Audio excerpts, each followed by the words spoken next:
मित्रांनो, सप्रेम जय भीम. आपण पाहतो आहोत भगवान बुद्धाने दिलेला अष्टांगिक मार्ग. त्यापैकी शेवटचा आहे, 8वा आहे सम्यक समाधी, सम्मा समाधी.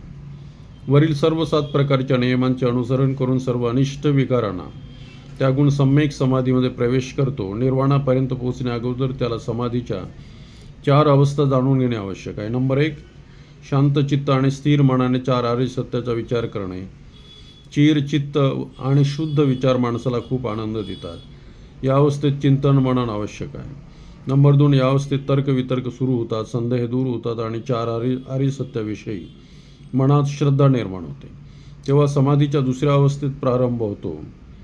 प्रदीर्घ आणि सखोल चिंतनामुळे असीम शांती आणि स्थिरता निर्माण होते. नंबर 3, या अवस्थेत तटस्थता निर्माण होते. या अवस्थेतील मनातील आनंद आणि त्या शांती त्यांना हळूहळू नष्ट करून उपेक्षा भाव आणण्याचा प्रयत्न केला जातो.